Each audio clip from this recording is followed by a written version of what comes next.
A'udzubillahi minasyaitonirrajim. Bismillahirrahmanirrahim. Assalamualaikum warahmatullahi wabarakatuh. Alhamdulillah wa syukurillah wa la hawla wa la quwata illa billah. Wassalatu wassalamu ala rasulillah wa ala alihi washabihi wa mawala ma ba'du.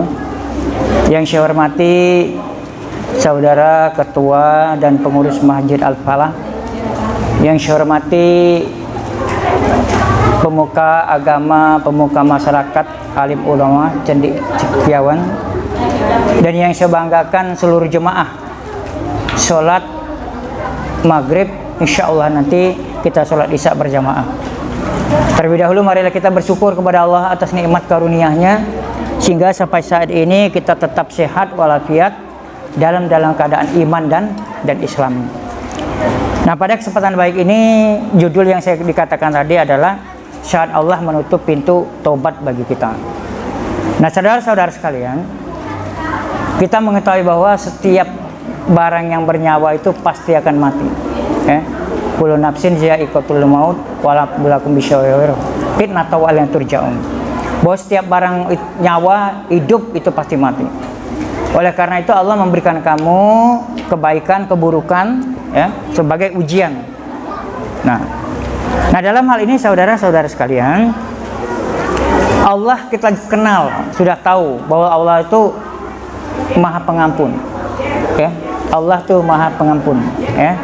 Nah, tetapi dalam hal ini, walaupun Allah itu pengasih, penyayang, pengampun dengan kita, tapi Allah juga punya batasan. Punya batasan untuk memberikan maaf, ampunan kepada kita semua. Nah, dalam hal ini saudara-saudara kalian, baiklah saya bacakan sedikit riwayat tentang Fir'aun. Sebenarnya Nabi Musa itu sebelum Fir'aun tenggelam, Nabi Musa sudah tahu bahwa Fir'aun itu akan mati tenggelam. Nabi Musa sudah tahu lebih dulu, bapak-bapak sekalian, bahwa Fir'aun itu akan mati tenggelam. Dari mana Nabi Musa tahu bahwa Fir'aun itu akan mati tenggelam? Nabi Musa mendapat surat dari Jibril. Surat dari Jibril yang ditulis oleh Fir'aun sendiri. Dalam sejarah disebut Ramses 12. Fir'aun sendiri yang mengatakan itu, yang ingin mati tenggelam itu. Loh, kok bisa Pak Samsu? Kronologinya kayak ini. Suatu hari Allah menyuruh malaikat Jibril alaihissalam untuk menemui Fir'aun laknatullah. Jadi saat itu Jibril memakai pakaian seperti manusia biasa. Lalu dia bertamu kepada Fir'aun. Dan Fir'aun bertanya, "Siapa kamu?" kata Fir'aun. Lalu orang tadi, Jibril yang menyamar tadi berkata, "Aku adalah rakyat Tuhan, hamba sahaya Tuhan." Lalu kata Fir'aun, "Apa tujuan kamu datang kemari?" Kata orang tadi, "Aku memiliki seorang hamba sahaya. Aku sudah berbuat baik kepadanya. Aku sudah banyak memberikan pertolongan kepadanya. Nah, tetapi orang itu justru menyombongkan diri kepadaku. Dia tidak berterima kasih kepadaku. Bahkan dia menganggap aku adalah bawahannya atau tidak punya arti apa-apa. Lalu kira-kira apa, wahai Fir'aun, wahai raja, yang harus aku lakukan kepada hambaku, pembantu tadi, budak tadi, yang tidak tahu berterima kasih kepadaku, yang sudah aku beri makan, minum, kebaikan, tempat tinggal, tapi justru dia menyombongkan diri kepadaku." Apa jawab Fir'aun? Kata Fir'aun, tenggelamkan orang itu. Jadi pembantu kamu itu tenggelamkan, katanya Pak Darsono. Itu Fir'aun yang ngomong. Nah, lalu kata orang tadi, "Wahai Fir'aun, wahai rajaku, tolong raja tuliskan. Nanti aku akan menyampaikan kepada budakku bahwa memang ini adalah titah baginda raja." Tulis oleh Fir'aun,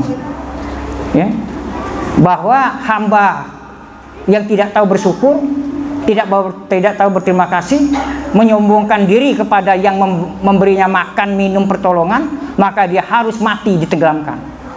Nah, surat itulah yang dibawa oleh Jibril alaihissalam kepada Nabi Musa. Itu sebabnya. Nah, setelah itu saudara sekalian, dalam riwayat sebetulnya Fir'aun itu kan dia tidak mengejar Nabi Musa, ya. Hanya ketika setelah di tepi lautan, ya, pengikut Nabi Musa minta kepada Nabi Musa untuk menyelamatkan mereka karena Fir'aun sudah dekat, sudah kelihatan apa itu debu kudanya lari kelihatan. Sehingga mereka berkata, "Wahai Musa, pasti kita tertangkap." Lalu Musa berkata, "Tidak, Allah akan menolong kita." Nah, kemudian Nabi Musa diperintah Allah memukul laut, lalu terbukalah jalan, 12 jalan terbuka itu. Ada 12 ruas jalan. Jadi bukan sikok jalan, 12 ruas. Kenapa 12 ruas? Sesuai dengan 12 dari orang-orang Israel. 12 kaum, 12 suku. Nah, ketika itu saudara sekalian, ketika mereka lewat, Allah menjadikan tabir. Jadi setiap ruas tinju Allah sekat seperti kaca. Kenapa demikian? Karena Allah tahu di antara keluarga mereka itu takut kehilangan keluarganya, Pak. Takut kehilangan anaknya, istrinya, saudaranya, sebagainya. Nah, sehingga Allah membuat sekat. Walaupun mereka terpisah-pisah dalam beberapa kaum, mereka bisa melihat sambil berjalan, oh itu saudaraku, oh itu ibuku, itu adikku, masih kelihatan. Nah, itulah hebatnya Allah memberikan nikmat kepada Nabi Musa dan kaumnya.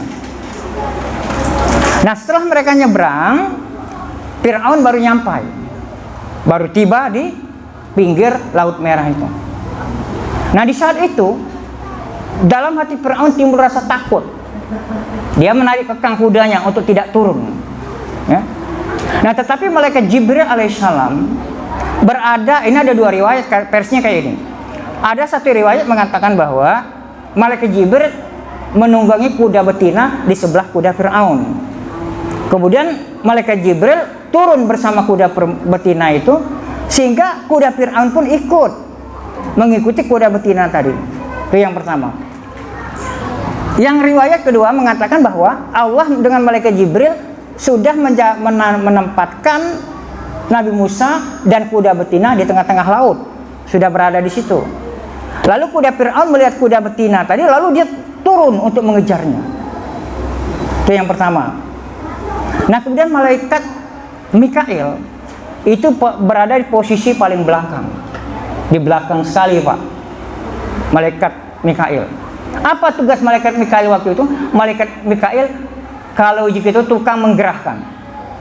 Larilah ibarat kuda-kuda itu. Wahai tentara, lajulah, kejarlah Fir'aun, ikuti dia. Nah, sehingga malaikat Mikail pada waktu memastikan tidak ada bala tentara Fir'aun yang tertinggal satu pun, semuanya masuk ke dalam laut. Nah, itu riwayatnya.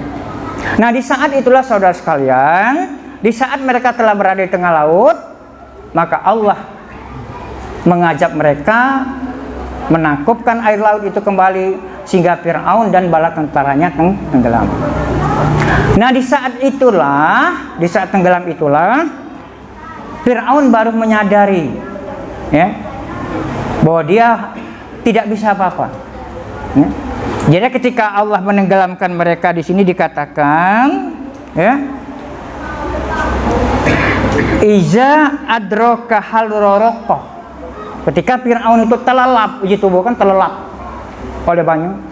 Iza adroka halrorokoh, qala amantu anahu la ilaha laji amantu bi bani Israil wa ana minal muslimin. Jadi katanya bilang sini, hatta iza adroka halrorokoh qala asamtu annahu la ilaha ilallazi amanat bihi bani Israil wa ana minal muslimin. Sesungguhnya katanya, kalau kita bahasa bebasnya, kalau begini saronya mati, kalau begini keadaan aku, maka aku beriman kepada Tuhannya Bani Israel, katanya, ya. Nah, Dan aku, kata Fir'aun, termasuk orang yang berserah diri. Nah, jadi dikatakannya wa ana minal muslimin. Sekarang aku berserah diri. Dia mengakui Tuhannya Musa itu benar. Lalu di saat itu Allah memberikan firman. Ya, dijawab, kita jawab Allah, al-ana wa qad asyaitu qabla. Ya Allah, ngapo tidak dari dulu kau itu, kalau bahasa kita kan, ngapo tidak dari dulu kau bertobat. Al-ana wa qad asyaitu qabla wa kunta minal mufsidin. Padahal kau dulu sudah banyak berbuat kerusakan, lah banyak diberi kesempatan, lah banyak. Nah, di saat sekarang ini ya Allah, ngapo kau baru bertobat, ya Allah? Ngapo baru menyesal di saat seperti sekarang? Nah, jadi intinya Bapak-bapak sekalian, apa yang disampaikan Fir'aun itu ditolak oleh Allah. Tobatnya Fir'aun ditolak. Nah, sekarang mungkin kita bertanya, kan di dalam surah Al-Mu'min kan Allah itu pernah janji, ya, di Al-Quran, ya, dijelaskan oleh Allah, ya, bahwa setiap orang yang minta, setiap kita berdoa, Allah pasti akan mengabulkan. Wa qala rabbukum ud'uni astajib lakum ilal ladzina yastakbiruna an ibadati sayadkhulu jahannam madahir. Ya Allah, mintalah kamu dengan aku, pasti kunjuk ya Allah. Nah, tapi tidaklah kamu berserah diri kepadaku ya Allah, taat kepadaku, nyembah kepadaku, pasti kunjuk. Itu janji Allah. Nah, barang siapa yang menyombongkan diri ya Allah, tidak mau menyembahku, maka aku lemparkan dia ke dalam neraka jahanam. Lemparkan ya Allah. Jadi Allah juga keras sih sifat Allah itu, ya. Allah itu lembut, pengasih, penyayang, tapi Allah juga innallaha syadidul iqab, keras siksa Allah itu. Allah itu keras siksanya. Walaupun Allah pengasih pengampun. Jadi walaupun Allah janji mintalah kamu dengan aku, pasti kunjuk. Nah, ngapa Fir'aun tidak dinjuk? Nah, ya kan? Fir'aun berdoa kan dikatakan di sini kan. Nah, dan inilah ketika Fir'aun itu tenggelam, dia berdoa, ya, berdoa dengan Allah, qala amantu annahu la ilaha illallazi amanat bihi banu Israil. Nah, ya, dia katanya pada Bani Israil, wa ana minal muslimin, aku beriman kepadamu ya Allah. Nah, ngapa Allah tidak mengabulkan permintaannya? Allah akan janji setiap kamu minta pasti kunjuk. Mukminat 60 wa qala rabbukum ud'uni astajib lakum. Ngapa Allah tidak ngunjuk? Nah, sekarang kata tafsir, ya, Ibnu Katsir, di antaranya ngapa Allah tidak ngunjuk atau tidak mengabulkan permintaan Fir'aun? Yang pertama, Fir'aun itu bertobat karena kondisi, karena keadaan. Nyebab dia bertobat itu karena keadaan. Karena kata Imam Al-Ghazali, tobat itu dalam kitab Muqassafatul Qulub, tobat itu ada 3 syaratnya. 1, berilmu, adu ilmu. Kemudian apa itu dengan keadaan, ya. Kemudian dengan penyesalan. Jadi kalau Fir'aun tadi tobatnya tidak berdasarkan ilmu, dia bertobat. Tidak berdasarkan ilmu, tapi berdasarkan keadaan. Keadaan apa? Keadaan dia kondisinya terpaksa, ya kan? Fir'aun bertobat di dalam itu karena kondisi dia terlelap, ya kan? Empai galak, dia baru galak, dia bertobat. Cuma kalau dia tidak terlelap, mungkin tidak bertobat Fir'aun. Kepepet. Iya, kepepet dan tidak dia. Nah, maka Bapak-bapak Ibu sekalian, ya, dikatakan tadi bahwa Fir'aun itu kata Ibnu Katsir, apa itu dia bertobat karena kondisi, ya, terpaksa juga tadi. Dia cek mana-mana lagi, baru nak tobat. Artinya kalau masih ada jalan keluar, mungkin urung dia bertobat, urung. Ya. Nah, di Al-Quran juga disebutkan oleh Allah. Coba lihat surat An-Nisa ayat 18. Ya. Nah, Bismillahirrahmanirrahim. walaysati taubatu lil ladzina ya'maluna syai'a idza hadara ahadahumul maut qalu ini tubtu ana. Dan apabila orang uji Allah lanak mati, nyawa lai tenggorokan, lai ngungak-ngungak, nah itu baru dia nak bertobat, ditolak oleh Allah. Dan tidak Allah nerima tobat. Wong lanak mati baru bertobat. Memang di hadis Rasulullah kan ada disebutkan, nah, man akhirul kalamu la ilaha illallah dakhalal jannah atau miftahul jannah. Jadi pernah ditanya oleh jemaah, Pak Ustadz kan di hadis Nabi kan barang siapa yang meninggal akhir hayatnya, akhir kalamnya, akhir omongan nyebut la ilaha illallah pasti masuk surga. Nah, ngapa yang An-Nisa ayat 18 itu tetap tidak diterima oleh Allah? Walaupun nyebut la ilaha illallah waktu amat tidak diterima oleh Allah. Oleh ngapa?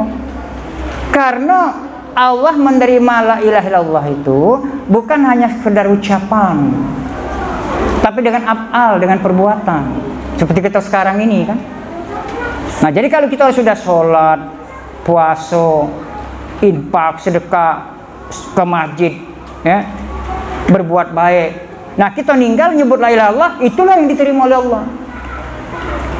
Kalau kita tidak pernah berbuat baik sama sekali, berbuat zolim sama sekali, lah nak mati banyak lah kena tembak kepala sini, tidak galak bertobat selama dinasihat berulang-ulang masih juga, baru nak bertobat mati, tidak mau Allah tadi. Kayak Fir'aun tadi. Fir'aun tadi kan tobat juga dia, tapi Allah nolaknya. Karena apa? Terlambat. Bertobatnya terlambat. Nah, maka dalam hal ini saudara sekalian, kita selagi ada waktu, ya, selagi waktu, kita banyak berzikir, istighfar dan bertobat kepada Allah. Karena setiap manusia kan pasti dosa. Apa arti dosa itu? Dosa itu kalau menurut Nabi Muhammad, ya, yaitu sesuatu yang mengganjal di dalam hati, isim. Dosa itu isim bahasa Arabnya, kata Nabi, isim yang mengganjal di dalam hati. Kemudian kamu tidak mau yang ada kamu simpan itu diketahui oleh orang lain, itu dosa. Sesuatu yang kamu tidak mau diketahui oleh orang lain itu pasti dosa. Ya. Takut dia wong tahu, itu dosa lah Nabi Muhammad. Kalau kita melakukan sesuatu yang kita takut dia wong tahu, itu berarti dosa. Ya. Orang mencuri, orang korupsi, tidak pernah dia ngomong. Ya. Orang mencuri, mang maaf memang yang semalam takut bongkar rumah kamu tuh, dan tidak dia ngomong itu. Dia siokinya. Diperbar oleh polisi masih, ayo tidak Pak polisi, aku kebenaran lewat baik katanya waktu kejadian itu. Awak dia itulah yang bongkarnya. Dia merahasiakan apa yang ada di dalam hatinya. Nah, kalau taubat itu kalau Imam Imam Ghazali berasal dari kata tubu, at-tubu, artinya kembali dari maksiat menuju kepada taat, itu artinya taubat. Nah, taubat itu Bapak-bapak Ibu sekalian, yang dikatakan kita sebutkan tadi, ya, dalam Tahrim ayat 6 tadi, yaitu tobat yang sebenar-benarnya tobat nasuha. Nah, kalau kita melakukan dosa lagi, istighfar lagi, tobat lagi, dilakukan lagi dengan sengaja, Allah tidak mau nerimanya. Tapi kalau kita tanpa kita sengaja, tanpa kita ketahui, tanpa kita sadari, karena Allah itu akan menghukum orang yang tidak tahu. Tapi kalau sudah tahu, Allah tidak galak memberi maaf. Umpamanya kita tahu sholat 5 waktu itu wajib, kita masih adalah lesu aku. Kan Tuhan Allah itu kan pengasih penyayang juga pengampun. Atau kaget bela kalau lah banyak duit, lah tenang juga pikiran baru nak sholat. Nah, Allah tidak galak ngampun yang itu, menyengaja yang seperti itu, ya. Nah, kita ini ibu-ibu sekalian, ya, ujar Rasulullah, man salaka tariqan yaltamis bihi ilman syahallahu lahu bihi tariqan ilal jannah. Siapa yang keluar dari rumahnya untuk nuntut ilmu, untuk ibadah ke masjid atau majlis taklim, maka langkah pertama dia keluar, Allah mengampuni dosa-dosa kecilnya. Langkah kedua, ketiga dan seterusnya Allah menghitung sebagai pahala. Jadi Nabi, siapa yang mendengar wong ceramah, sekali dia mendengar wong ceramah seperti ini, Allah memberikan pahala sama dengan 40 tahun sholat sunat sekali dengar ceramah. Jadi ingatlah Bu, sekali kita dengar ceramah Pak Bu, pahalanya sama dengan sholat sunat 40 tahun sekali dengar wong ceramah. Kalau 2 kali 80 tahun. 3 kali 120 tahun sholat sunat gitu. Umur kita belum tentu nyampe 120 tahun atau 80 tahun, belum tentu. Nah, jadi artinya mudah sih masuk surga itu, mudah. Mudah sangat, sangat mudah. Yang sulit itu berarti berbuat maksiat, sulit. Ya. Nak maling kembang tetangga, larik-larik dulu, ada wong lewat apida. Ada dak wongnya lah begini lah pecahnya motornya masih ada, kaget bela. Kan payah nak maling kembang lah, payah gitu. Itu nak berbuat dosa. Coba kalau ibu-ibu bapak kita ke masjid tadi, ada yang menghalangi di depan pintu itu. Kau nak mana kau? Berkopi apa kan? Nak ke masjid? Ada lagi pecah kepala kau nak ke masjid kau. Dah katik kan menghalangi kita itu, benar ya? Katik artinya mudah masuk surga. Nah itu. Makanya ibu-ibu sekalian, saya pribadi ya, aku kadang-kadang Dindo di penjara maupun di Palembang, di Permuli, kadang-kadang teman berdebat dengan napi narapidana itu. Ada yang jengkel, kalau yang jengkel kan ada, yang cecah hebat itu, awak bujang kau nih.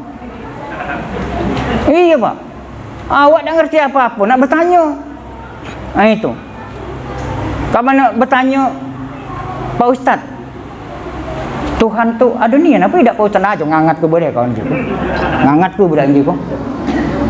Kalau dia nanya Pak Ustadz, kalau kita tidak sholat Pak Ustadz ya, bisa tidak minta ampun dengan Allah? Masa lemah, mah itu. Pertanyaan yang buat tuh banget baik ya nih. Nah, jadi ibu-ibu bapak-bapak sekalian, itulah gambaran-gambaran kita kalau kita tidak dekat dengan agama, mah itulah jadinya payah itu. Masuk neraka sulit. Kau ngapo? Maling, merampok, oleh ngapo? Sekarang ini, siapa nangkap? Waktu kita tangkap, udah aku sebut ke daerah kita inilah, maling sapi. Oh. Siapa nangkap? Penduduk Pak. Oh ya. Setelah penduduk nangkap, kau diapa ke oleh penduduk? Apa dia sedia ke kopi teh? Tidak Pak, kena gebuk lagi ada. Oh. Lah si kok menang poin. Dah tu dibawa ke mana? Ke polisi Pak. Bawa kami balik kemarin ni waktu bawa ke polisi, dia apa? Bakso. Pre chicken ni tak? Tidak Pak, kena terajang juga. 2 lah saru. Ini saru rupanya. Ya kan? Yang ketiga, mana? Masuk sel Pak. Masuk sel Pak, dijajal oleh budak-budak yang lama itu, oleh aku baru. Kalau kita baru Pak saro, kalau ini lah 3 kali saro. Itu baru di dunia itu. Apalagi dia heret kaki. Iya kan? Nah coba pikirlah kau. Ya, jangan ngomong ke apa itu masuk surga itu saro, masuk neraka itu lemak. Maksudnya itu minum-minuman tidak dilarang, berzina dilarang. Itu maksud itu masuk surga itu apa? Mudah. Nah itu udah pakai akal kalau itu. Jadi dalam ujiku kalau sekali mabuk itu dalam ilmu kedokteran mengatakan di Swiss, sekali kau mabuk itu 100 urat saraf kau yang putus. Jadi kalau kau 10 kali berapa? 1000 urat saraf itu miliaran jumlahnya. Cuma kalau dia 100 habis selamanya kredit kau ujiku. Dead kau mati ujiku. Nah kalau kau mati uji Rasulullah, di saat di dalam perut kamu masih ada minuman keras, khamar, di saat kamu mati, maka kamu akan dijamin masuk neraka ya. Jadi berhentilah ngomong-ngomong itu. Ya. Sholat juga tidak boleh ngomong, tidak boleh bergocok dalam sholat. Kalau sudah sholat bergocok lah di sel. Kamu sholat jangan bergocok dalam sholat. Oh, macam-macamnya kan, iya kan. Nah, jadi Bapak Ibu sekalian, Allah itu galak nerima tobat, cuman kan ada caranya. Ya. Dari sekarang kita istighfar berbuat, cak kita sholat terus kan, mungkin beberapa tahun, berpuluh tahun bersolat kan. Nah kita minta ampun dengan Allah, ya Tuhanku, aku sholat ini ngerasa ya Allah belum sempurna, kadang lupa, kadang tidak tepat waktu. Benar tak ya Pak? Jujur kita ya kan? Kadang, nah 2 rakaat apa 3 ini tadi. Apalagi kalau sholat dewean, macam-macam. Benar tak Pak? Ya. Jadi kita minta ampun dengan Allah. Kalau kita sholat, apa itu lupa ya? Sholat Bu. Nah 2 apa 3 ini tadi itu. Ya kalau kita sholat dewean lemah, kalau kita jadi makmum lemah. Nah kalau kita jadi imam, dah kena tuh. 2 apa sih gosir saya sih. Oh yo ya, kalau ngomong batal je Pak Samsu. Nah Samsu ini oleh keponakan dewe kan. Batal. Ya batal. Ya bukan gerakan sholat, maksudnya kodam 2 apa 3. Ya Samsu 3 kali bertepuk, berarti 3, tidak boleh mah itu. Kan? Nah itu tadi. Jadi kalau kita lupa sholat, mana caranya? Abdurrahman bin Auf pernah nanya dengan Nabi, ya Rasulullah, aku pernah sholat dikaburkan oleh iblis. Dikaburkan macam lupa. Iblis yang menggoda kita sholat, bu, khonzab namanya. Tulisannya kanzab, bacanya homzab, ya. Jadi di saat kita sholat, nah 2 apa 3. Uji Nabi Muhammad, kalau kau sholat lupa, berapa 2 apa 3? Yang pertama uji Nabi, kau pilih mana yang yakin loh Pak. Mana yang kita yakin. Nah 2 rakaat apa 3 tadi? Oh ya, aku tadi hasil sholat pertama, rakaat sholat apa? Tahiyat pertama, berarti ketiga. Nah berarti yakin. Aku tadi ngerasa tahiyat main, oh sudah 3. Pertama pilih yang yakin dulu Pak. Yang pertama. Yang kedua, mana Pak? Kalau tidak yakin, apa 2 apa 3? Ya. Uji Nabi, pilih yang sedikit. Ya. Jadi 2 tidak yakin, 3 tidak yakin. Nah uji Nabi, pilih yang sedikit, apa 2 apa 3? Sudah pilih yang 2. Nah kemudian di Nabi Muhammad, kamu menoleh ke kiri. Kemudian seraya itu seolah-olah beludah 3 kali. Bukan beludah yang tangan sebelah bergocor dalam masjid. Maksudnya itu seraya berludahnya Allah. Cak kita kalau apa cak ada apa? Cabai kan? Nah, seolah-olah kan. Ma itu kau jempang kau. Alam kamu. Cak hebat kau. Nah, dak lemak kita panggil mana kecap ketua majlis apa lain ngobrol dipanggil galau pengurus oleh apa Pak begocong majlis nama Nabi jadi salah berudah oleh apa kata Nabi wahai Abdurrahman bin Auf di saat itu Homzat karena berada di samping kau. Homzat itu mepet kau, iblis itu setan sehingga dia membisikkan sesuatu jadi kita lupa. Nah itulah berarti kita sholat bersama setan. Nama mana Pak Ustaz? Nanya lagi Abdurrahman bin Auf. Aku ni jenis kadang husuk, kadang tidak sholat. Maksud kadang husuk, kadang tidak. Pas rukuk husuk, pas takbir tidak teringat yang lain. Nah Nabi kembalikan lagi. Karena sholat itu adalah perjuangan. Ya kalau kita teringat Allahu Akbar, husuk kan? Syami Allahu liman hamidah. Nah, kompor gas sudah dimati apa belum tadi? Nah, itu kembalikan lagi gitu. Allahu Akbar, Allah Maha Besar, mah itu. Jangan gitu. Nah, lokak terbakar rumah macam itu. Sampai habis, sampai assalamualaikum sekali bilang kembali. Udah bukan bunuh. Ya, jangan berpikir itu. Ya. Nah, jadi itu godaan setan. Jadi saya bilang tadi Bu, Allah itu galak ngampuni kalau kita itu dosa kita itu tanpa disengaja, tanpa diketahui. Ya. Nah jadi kalau umpamanya kita datang ke masjid 40 tahun sholat sunat ibadahnya, berarti kan mudah kita itu, ya mudah. Nah kemudian Bu di dalam hidup kita ini, ya Nabi Adam alaihissalam, ya itu pernah nasihati anaknya. Ya. Yang pertama uji Nabi Adam, wahai anakku. Selama kau hidup di dunia, kau jangan merasa aman. Cak kita ini kan merasa aman, merasa tenang, merasa apa itu, pasti masuk surga. Aku lah sholat 5 waktu soalnya. Aku galak sedekah, galak infak, galak segala macam. Aku tenang be, anak aku ada, cucu aku ada. Kalau aku meninggal kaget, pasti dia doakan aku, menjadikan anak soleh soleha. Nah ujian kata Nabi Adam jangan berharap cak itu. Jangan diharapkan anak, jangan tapi haraplah diri kita dewe. Jangan kau merasa aman ujian Nabi Adam. Aku dulu ujian Nabi Adam merasa aman tinggal di surga. Merasa aman tinggal di surga. Segala makan adon gado kalau tidak lagi nak masak. Bila nak masak sambal tepuyak nak ke nyari puntung lu dek ujian Nabi Adam. Langsung ada. Bekasam ada, rusip ada kan? Nah itu. Tidak capek. Itu kata Nabi Adam. Nah tapi oleh karena aku merasa aman, merasa akhirnya lupa. Itu yang pertama, jangan merasa aman tinggal di dunia. Yang kedua, ya, jangan terlalu diturutkan omongan bini. Itu Nabi Adam ngomong, jangan kakek kali ngadang aku balik.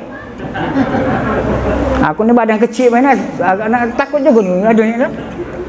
Ujian nomor ujian Nabi Adam, wahai anakku ngomong Nabi Sis. Jangan terlalu mengikuti omongan istri, omongan bini, jangan diturut ke galau. Boleh Pak ya diturut ke, cuma diturut ke galau, kena itu kena ini. Nam tak beli sepatu roda ke pasar, dak lah. Ya. Nah. Karena ujian Nabi Adam, oleh karena aku nurut ke omongan bini lah, sehingga aku nyesal. Hawa kepengen makan buah huldi itu. Dalam tarikh Bu, 100 tahun Nabi Adam tuh diolok oleh Hawa tuh. Lajulah kak, lajulah. Gitu kan lah dimakan galau. Nah buah itu yang belum. Ya. Perambi sudah. Ya kan, buah nasi-nasi, katanya nasi-nasi. Karamunting, lah sudah galau. Coba makan buah huldi dulu. Karamunting lalamat tak dengar. Ya, lalamat tak dengar. Nah jadi Pak itu omongan Hawa. Nah Nabi Adam tak kalah. Nah Hawa merajuk. Nah itu. Ujian kalau tidak galak ini berarti kau tidak sayang dengan aku, tidak hormat dengan saya. Akhirnya galaklah Nabi Adam. Akhirnya ujian Nabi Adam, oleh karena aku terlalu nurut ke kehendak bini, maka aku menjadi menyesal. Kami dua-duanya menjadi saro. Nah itu kata nasihat Nabi Adam kepada Nabi Sis. Nabi Sis itu Bu anak Nabi Adam yang ke-41. Dia dewek tunggal. Nabi Adam itu 41 anaknya. Dua.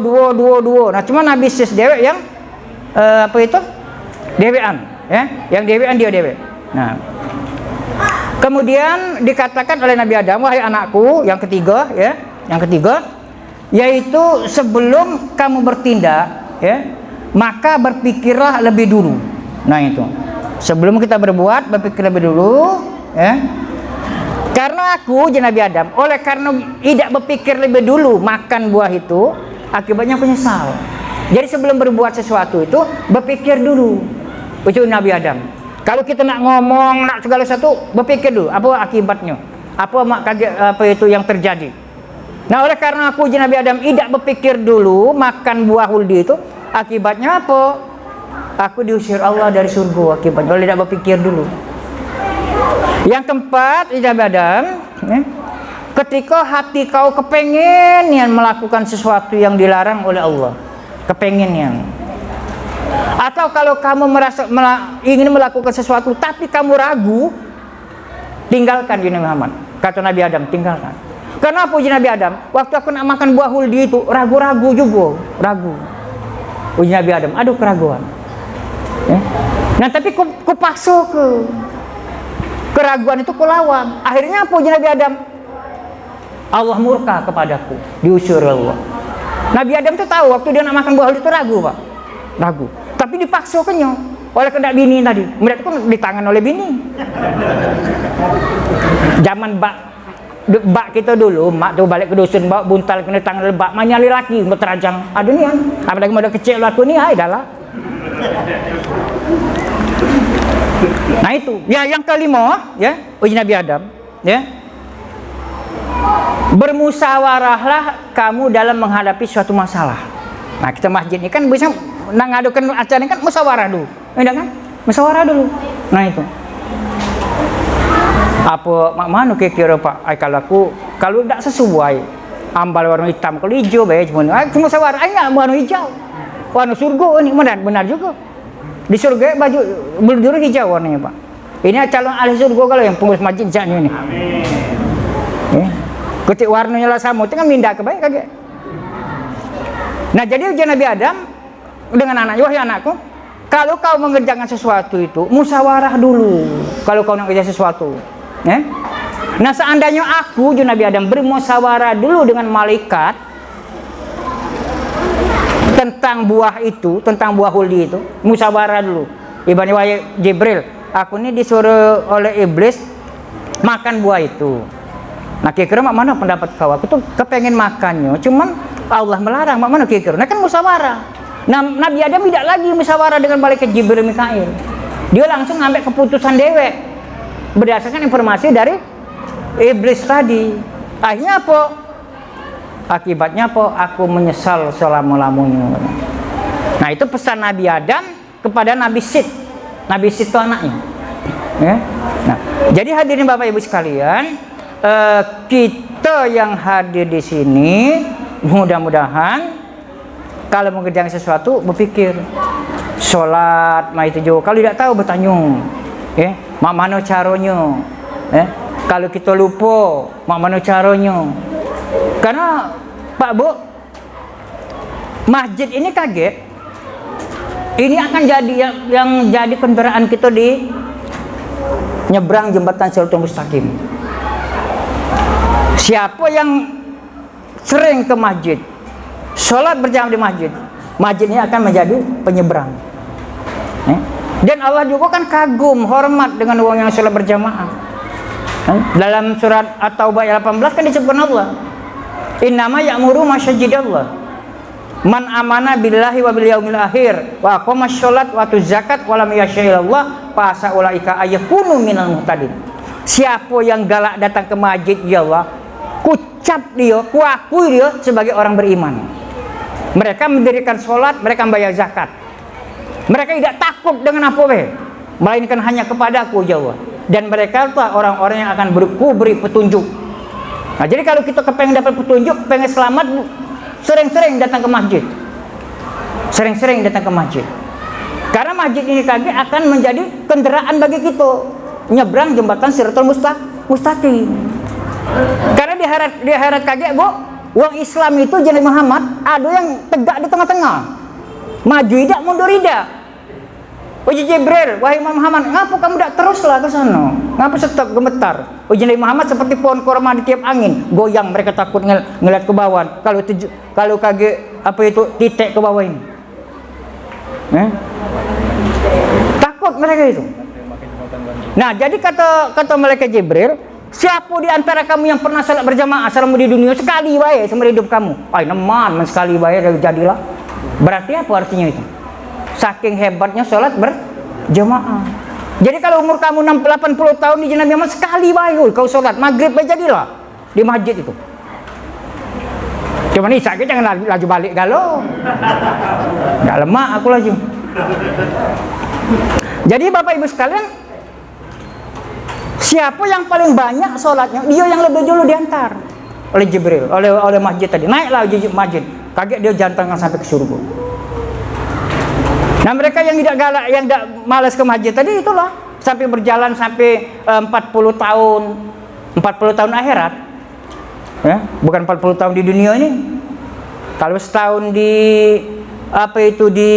dunia ini, di akhirat itu cuma sekali, sehari cuman bandingannya. Nah, mereka itu. Dan uji Nabi Muhammad, kalau siapa yang pernah datang ke masjid, maka selama masjid ini ada, walaupun tinggal uji Nabi Muhammad tinggal sikok benang atau tinggal sikok debu bekas masjid ini umpamanya, maka masjid ini akan mendoakan orang yang sudah meninggal yang pernah sholat di sini. Nah, aku yakin yang pernah sholat di sini ada yang baik ibu maupun bapak sudah kembali kepada Allah, ada Pak ya. Nah, selama masjid ini ada, dia doakan masjid 5 kali sehari. Masjid itu doakan keluarga kita yang sudah meninggal yang pernah sholat di Masjid Al-Falah ini. Selama masjid ini ada, walaupun tinggal sebutir pasir uji Nabi, walaupun tinggal selembar benang sejadah kamu, dia tetap mendoakan. Nah, apalagi masih bagus model ini. Nah, itu. Jadi itulah gunanya kita Bapak Ibu sekalian galak silaturahmi, galak mendengarkan tausiah supaya kita nambah ilmu, nambah ilmu. Jadi saya ingat yang pernah dikatakan Ustadz Abdul Somad, kalau kamu nak belajar tauhid Uji Somad, tanya dengan Agim dulu Uji Somad. Kalau kamu nak nanya masalah apa itu zikirullah, coba kau tanya dulu dengan Ustadz Arifin Ilham, waktu itu belum meninggal. Nah, kalau kamu kepengen tahu Uji Abdul Somad, nak bertanya masalah sedekah, coba tanya dulu dengan Ustadz Yusuf Mansur. Nah, kalau kamu nak mengenai tentang Al-Quran, Mahrojul Huruf segala macam, coba hubungi dulu Ustadz Adi Hidayat. Nah, kalau kamu nak kepengen tahu tentang Sirah Nabawiyah Tarikh, coba temui dulu Ustadz Budi Ashari. Bukan Samsul Azhari, bukan. Budi Ashari.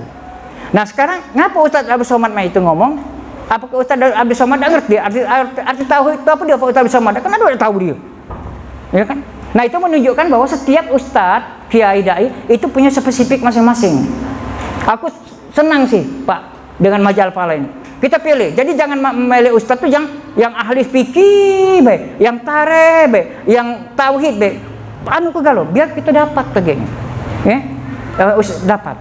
Jadi kagek umpamanya kita tahu, oh mah ini caranya. Karena kan sahabat Nabi ada yang sholatnya biasa be, ya, 5 waktu be yang sholatnya udah kati tahajudnya udah kati segala macam. Ya.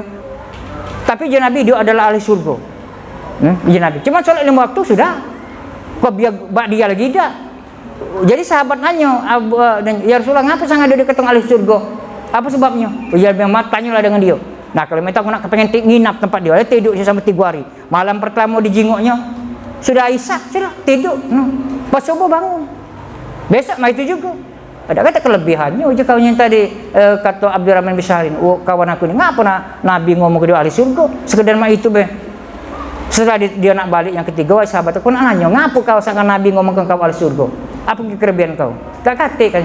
Cuman aku tidak pernah merasa iri terhadap apa yang diberikan Allah kepada orang lain. Cuman itu be. Dia tidak pernah merasa iri. Nengok. Orang punya itu punya ini dah merasa iri. Ya. Cuman itu boleh cuman. Nah itu namanya akhlak Pak. Ya kan? Nah makanya saya bilang tadi Pak Bu, mudah-mudahan Allah memberikan taufik hidayah kepada kita. Mudah-mudahan jangan sampai Allah menolak taubat kita tanpa kita ibadah. Kalau kita ibadah nyebut la ilaha illallah itu kayak terucap dewe. Amal kita yang nyebutnya bukan lidah kita lagi. Karena di saat kita sudah nazar, fungsi tubuh kita ladak katik lagi uji Nabi. Tinggal iman yang ada yang menggerakkan lidah kita nyebut la ilaha illallah. Mudah-mudahan Allah memberikan taufik hidayah kepada kita, khususnya jemaah haji kita pada malam hari ini. Mudah-mudahan jemaah kita tambah makmur. Masjid ini kena sudah bagus ya. Ya, kemudian ada Jumat berkah juga, cuma sayang aku tidak pernah diantar ya, tidak pernah ke sini. Karena SMS bae lah.